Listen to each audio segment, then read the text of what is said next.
Start. Trevor the traction engine enjoyed living in the vicarage orchard. Edward came to see him every day, but sometimes Trevor didn't have enough work to do. I do like to keep busy all the time, he sighed one day, and I do like company, especially children's company. Cheer up, smiled Edward. Sir Topham Hatt has work for you at his new harbor. I'm to take you to meet Thomas today. Oh, exclaimed Trevor happily. The harbor, the seaside, children, that will be lovely.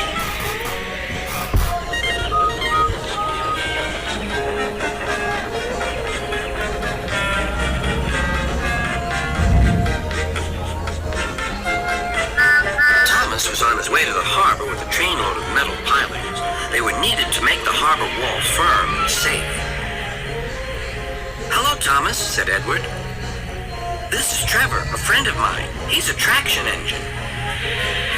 Thomas eyed the newcomer doubtfully. A what engine?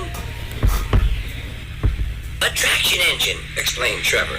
I run on roads instead of rails. Can you take me to the harbor, please? Sir Topham Hatt has a job for me. Yes, of course, replied Thomas, but he was still puzzled. Workmen coupled Trevor's car to Thomas's train, and soon they were ready to start their journey.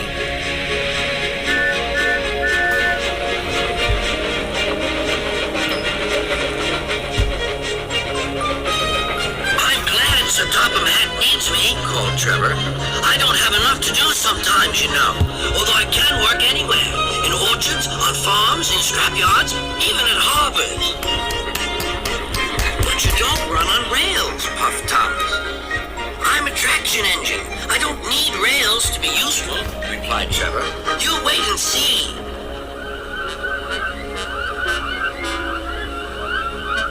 When they reached the harbor, they found everything in confusion.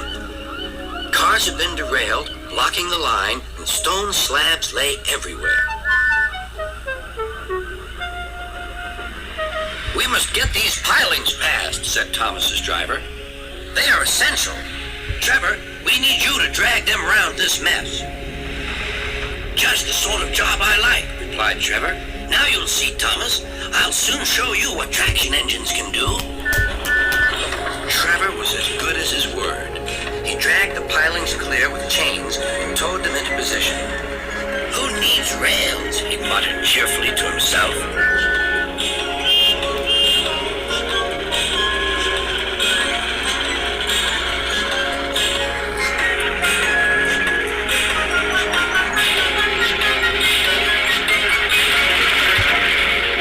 Thomas brought Annie and Clarabelle to visit him. Thomas was most impressed. Now I understand how useful a traction engine can be. The coaches were full of children. Trevor gave them rides along the harbor. He liked this best of all.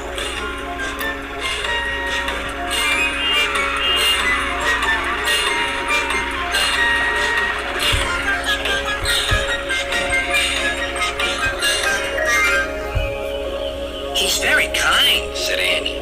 He reminds me of Thomas, added Clarabelle. Everyone was sorry when it was time for Trevor to go. Thomas pulled him to the junction.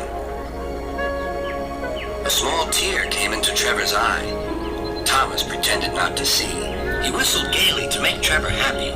I'll come and see you if I can, he promised.